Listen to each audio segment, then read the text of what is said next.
I'll hang on. Yeah. Hi, folks. This is October the 9th. It's Friday. It's October 9th, 2020. Sure thing, Greg. Thanks. I was doing nothing here, Brianna. Yeah, I know. Sharon's with us. She's got another eulogy. I forgot. That's telling me the show's up. And I forgot to turn the volume off my phone. Give me a sec. This old phone is really just about worn out, folks.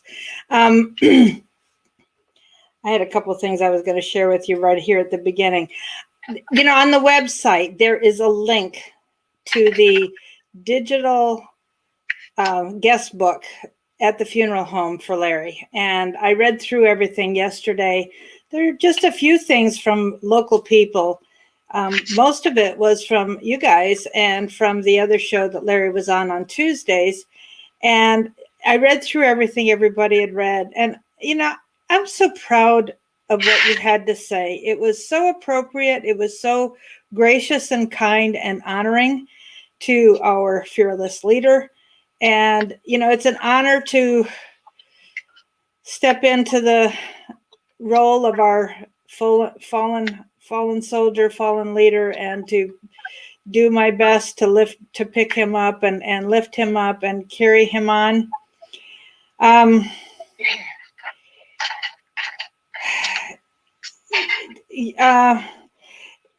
There was one person who apparently had to have been a high school friend of his that I appreciated hearing actually a story on his regard. I know Larry had set records. I didn't know what they were. He never admitted to them, but I know he had been a star athlete. And this gentleman talked about his guts on the football field. I mean, we all know. No, I saw, Laura, that your name was there. It was there. We all know that, you know, he didn't like to boast about what he'd done, but he did some amazing things beyond what we knew about. And we knew he was a star. He said he set the record for the state in the 880, which I never knew. And this man also said that he had been voted the class favorite the year he graduated, which I thought was very, very special. Yes. So, and it's nice to hear a story like that because, you know, he minimized so much. Anyhow, you know, we all step into his shoes to spread the information that he gave us because he taught us. He said, you know, I'm teaching you whether you know it or not.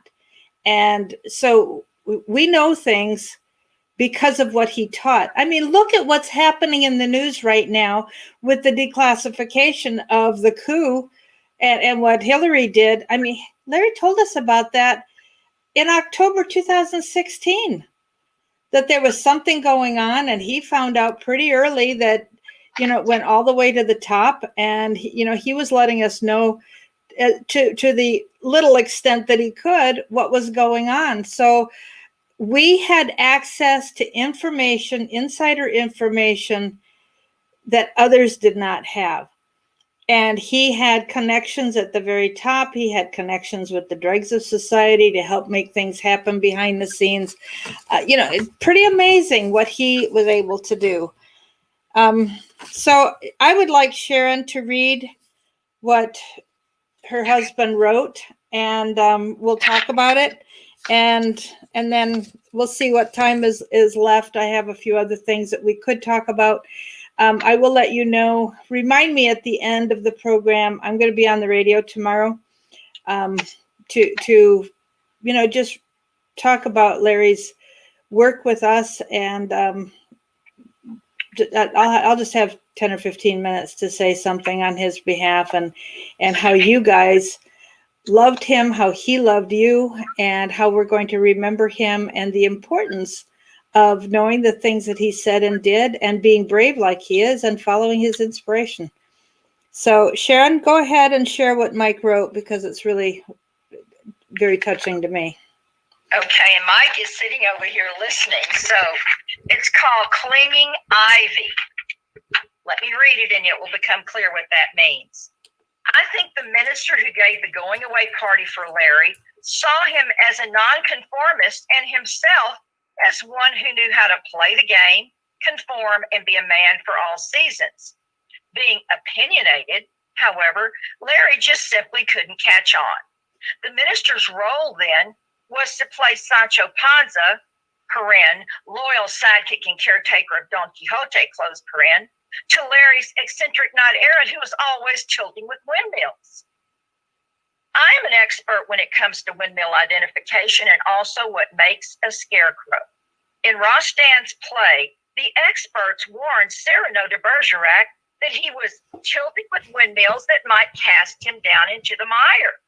To which Cyrano replied, yes, but they might also cast me up to the stars. Clinging ivy will never grow into a mighty oak tree. Quote, they preferred the praises of men rather than the praises of God, close quote. Pilate turned to the howling mob and said, Ecce homo, that is, behold the man. And now we shall behold him time and time again. Larry may have grown up a wild weed, but like the mustard tree, his branches hold more by far than doves seeking a better land. If they do this while the tree is green, think what they will do when the tree is old. A warning to all, let him who is without sin cast the first roll. That's R-O-L-E. That being the role of Walter Mitty, who lives somewhere in the root of us all.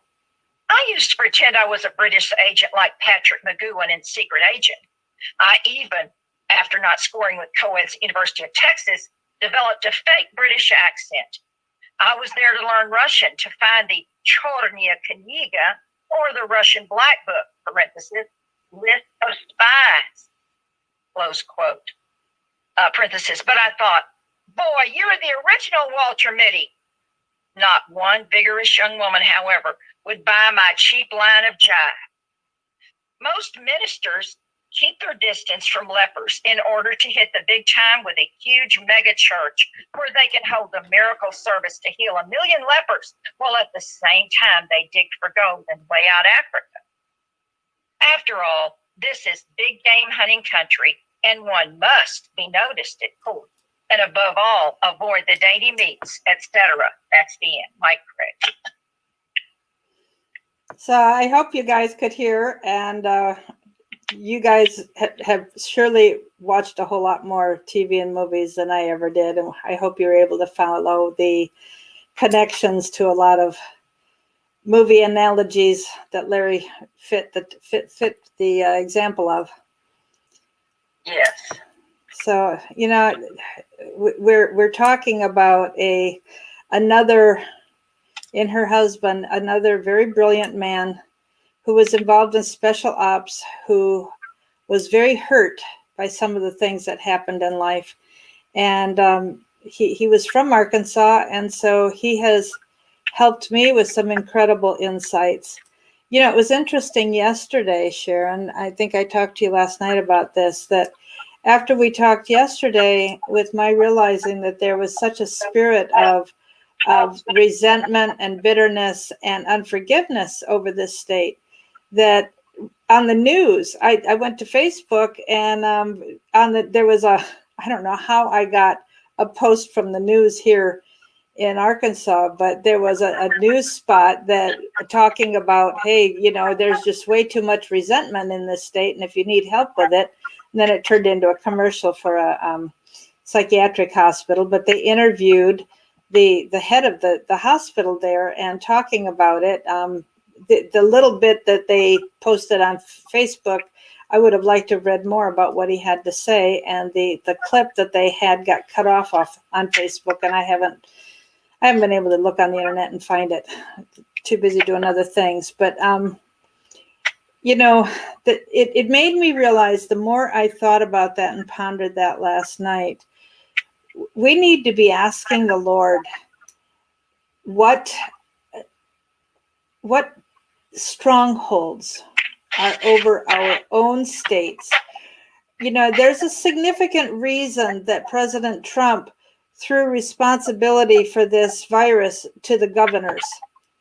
And when I think of what happened in Michigan with Governor Whitmer and the fact that people try to I'm sorry, it's buffering, PG. The fact that, Sharon, you need to turn the radio down and just listen through the phone.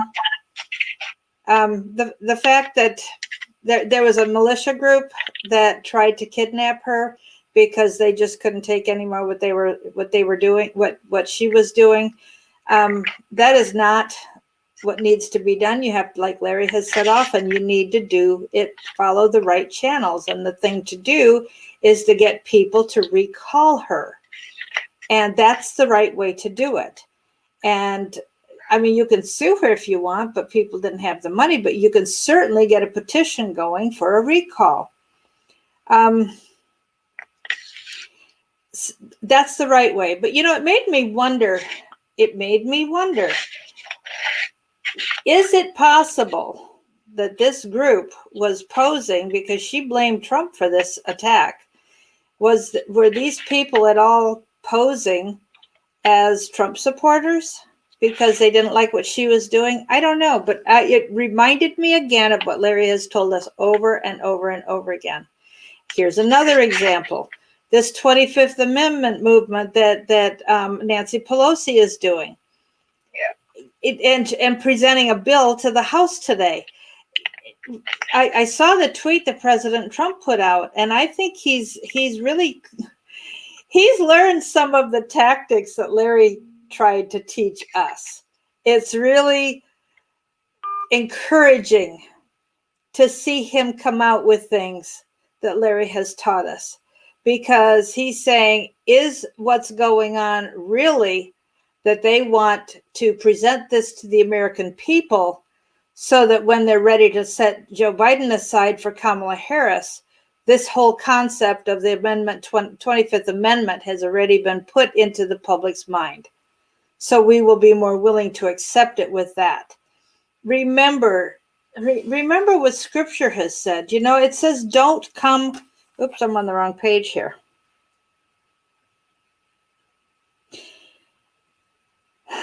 I'm going to read through a bunch of scriptures here, because there are many people who have said, and I concur, that Trump is the Lord's anointed for us at this time, for such a time as this. 1 Samuel 26:9, David said, who could stretch forth his hand against the Lord's anointed and be guiltless? If you send a curse against somebody and it is not deserved, it comes back on your own head. And I was looking up that verse and I couldn't find it in the time I had today, but I know it's there because I used to have it on my wall before I left Maryland.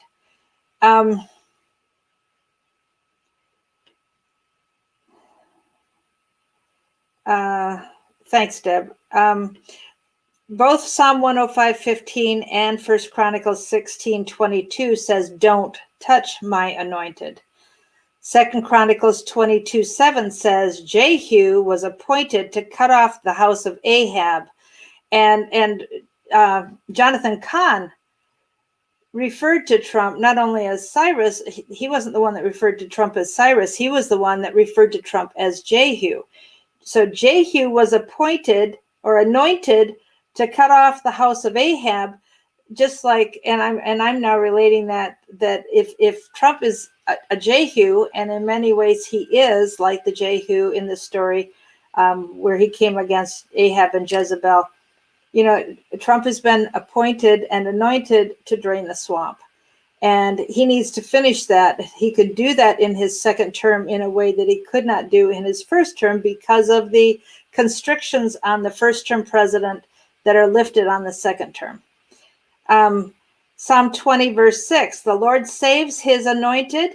He will hear from his holy hill with the saving strength of God's right hand. Psalm 28:8, he is the saving strength of his anointed.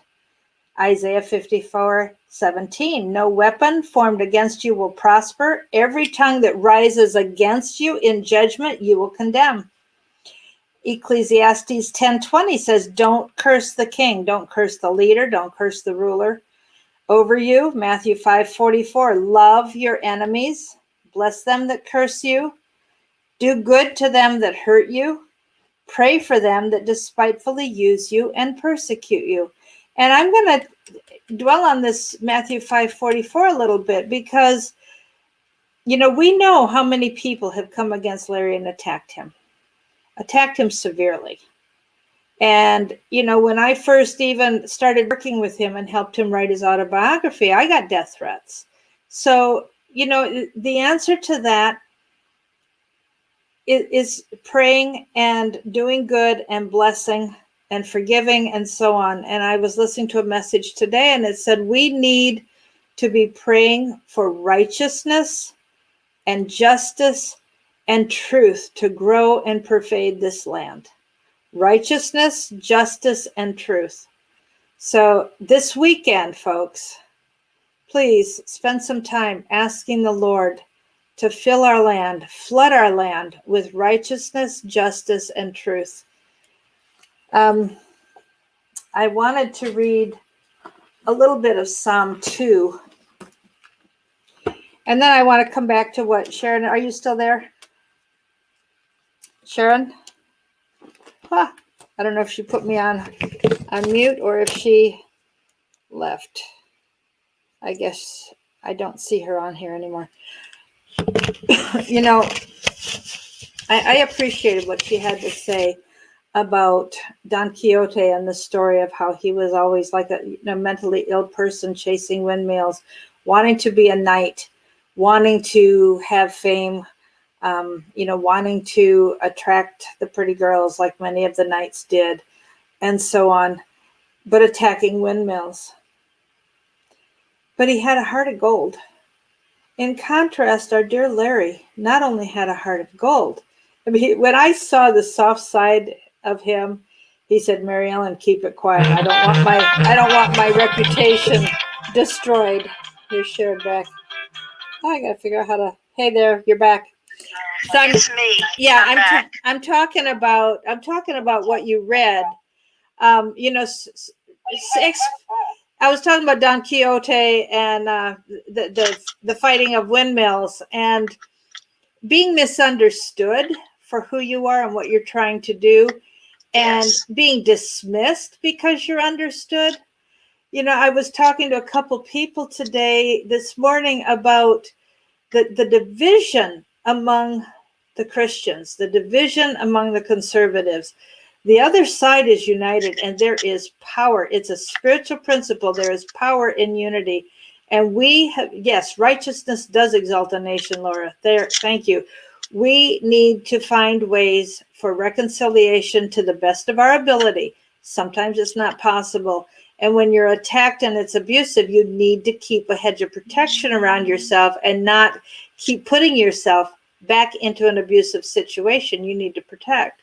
But we do need to strive for reconciliation. And man, what in the world did I just do? Did I take my volume up too high? Yes, I did. Sorry about that.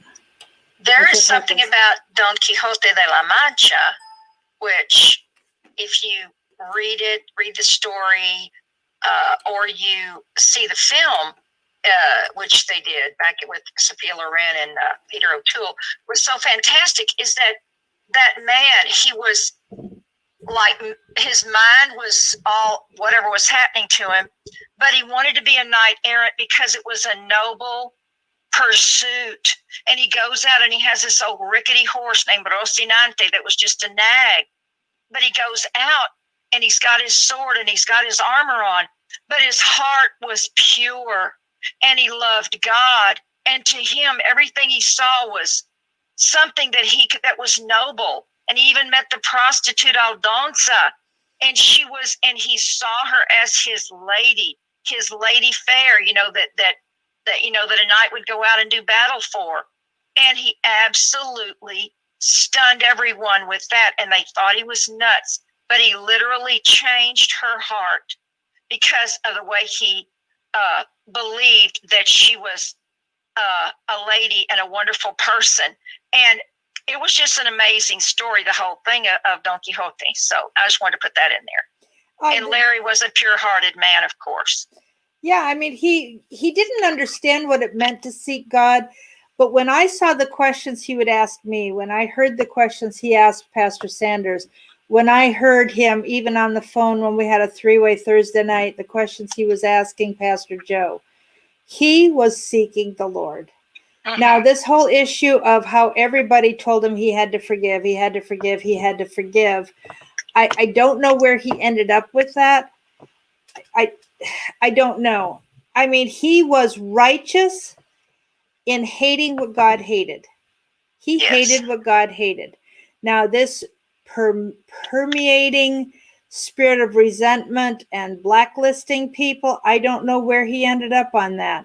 I wasn't aware of that. And there were some things that I wondered about. I was working on being a peacemaker between him and some of the people in the past. I had worked for the last couple of years on trying to bridge the gap for him.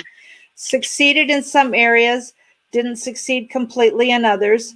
But we were working on it, and the Lord knows that he wanted to understand what it meant to seek God's face and be obedient. He did. And he was very concerned about areas of his life that needed to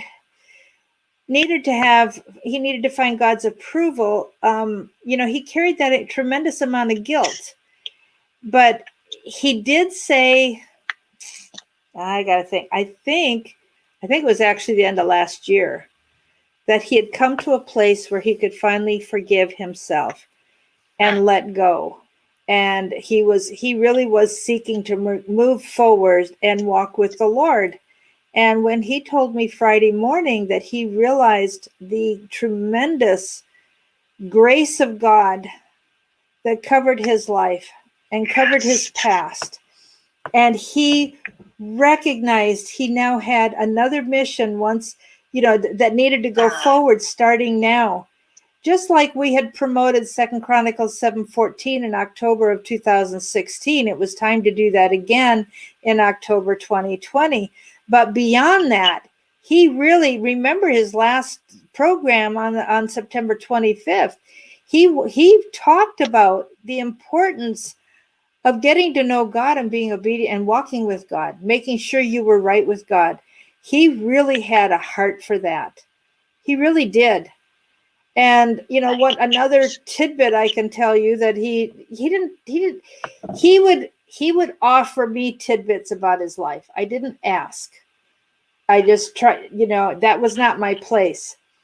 But he would occasionally tell me a little something about himself. And there was a time when he was part of a praise band at the church that he went to, and I'm not even sure which of there are two churches just a couple blocks from him, and can't remember which one he was going to. But he got upset when he asked the pastor about sexual immorality and didn't get the strong answer he was expecting about the pastor standing for righteousness from the pulpit. He was beginning to see that there was compromise coming into the church, and that really upset him. And he didn't feel he could be part of compromise. He was not a compromiser. Not when he came to the Lord. Gloria, you're right. Larry really wanted us to know how much he cared about us and about our Savior on the 25th.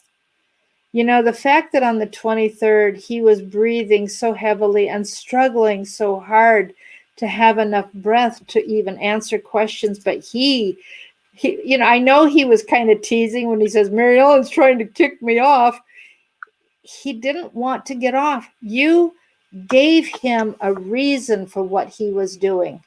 He wanted to do this to save his initial reason to save the country was for the sake of his grandchildren. But beyond that, he knew you needed it. And when I first started working with him, there were so many people that came on with criticism and negative. I mean, just the trolls were just cruel. And he'd get off the call with everybody and say, why am I doing this? Why am I doing this for them? I shouldn't be doing this. I should just quit what I'm trying to do and just have a quiet life with my family and just, and forget this. And he couldn't stop. He could not stop doing what he was doing. He cared about the country too much. And he really cared about his family too much to stop what he was doing. Because, he really opened my eyes. First priority has to be God. But your second priority has to be country, because without freedom, the government will destroy our family, will destroy our freedom to worship the Lord, will destroy our churches, will destroy relationships and turn us against each other. I mean, look what Obama did. This whole business of being turned against one another. This is not what Trump's doing. He's trying to stop that. But this was started in the prior administration, brought back again. I mean, we were so close to having overcome the racism that had been a problem here for so many decades. And it was brought right back. And that is nothing but a demonic spirit. And there are so many demons that have been invited into this country. And we as a church have not been taught how to stand against that. If you want training in how to fight a spiritual battle, go to Hear the Watchman. In July of, I don't remember if it was 2018 or 19, but I know it was July.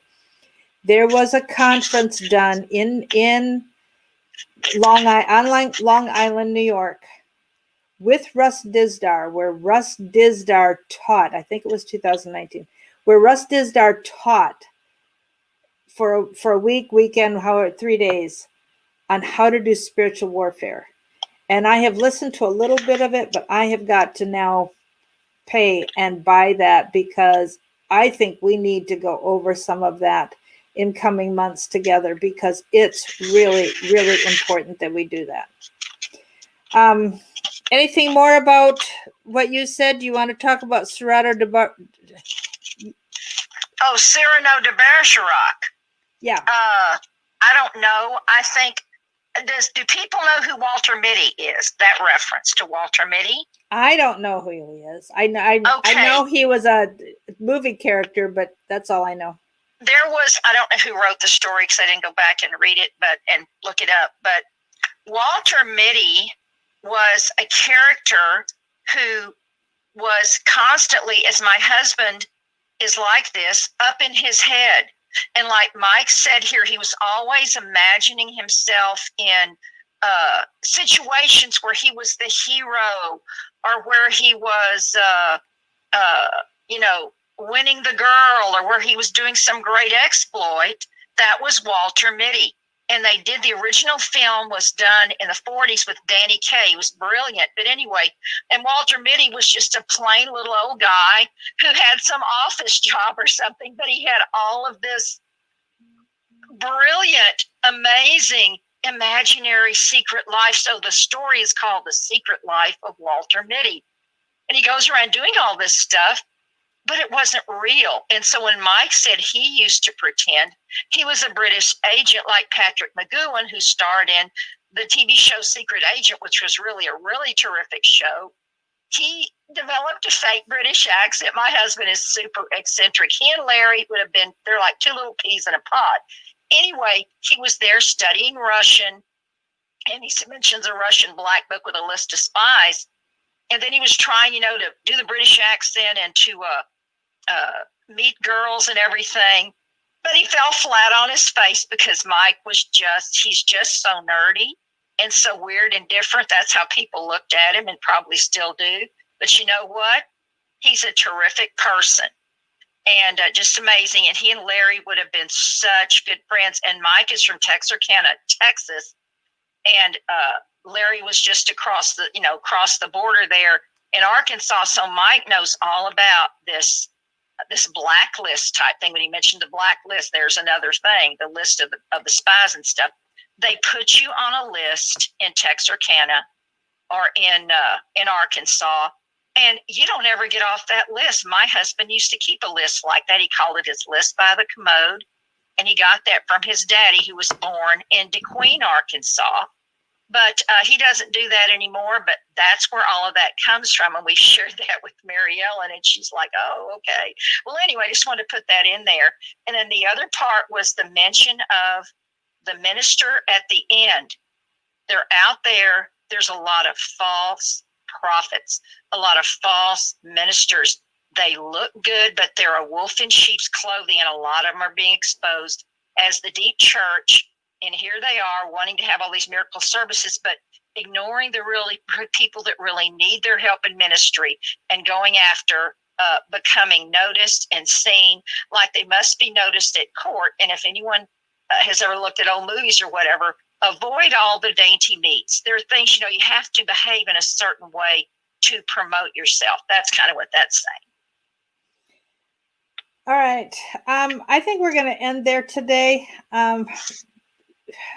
Folks, if you can take a minute right now after this program, we've got half an hour to catch people in the House. Call your state representative or your representative for your precinct in Washington, 202. Oh, shoot. I used to have the number memorized.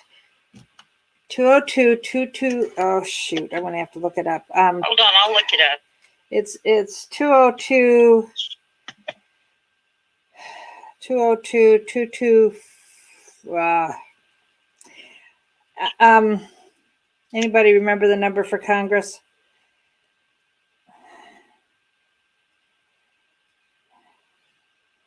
Should be under C for Congress, right?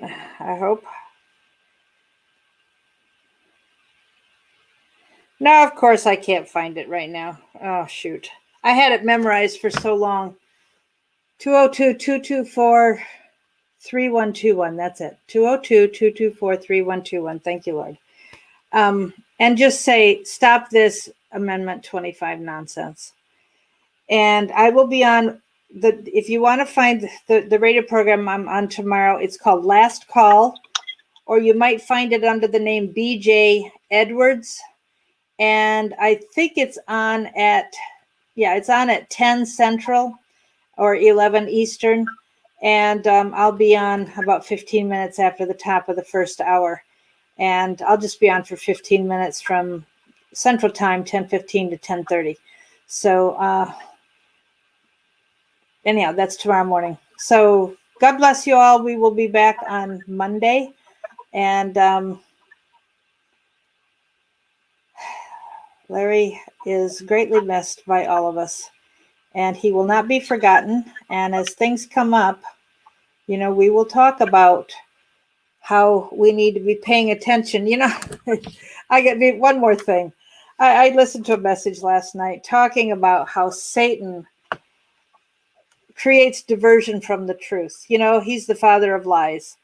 So this was a message talking about the Garden of Eden and the fact that, everybody focuses on the apple, except there's never a mention of any specific fruit. It was just the tree of the knowledge of good and evil.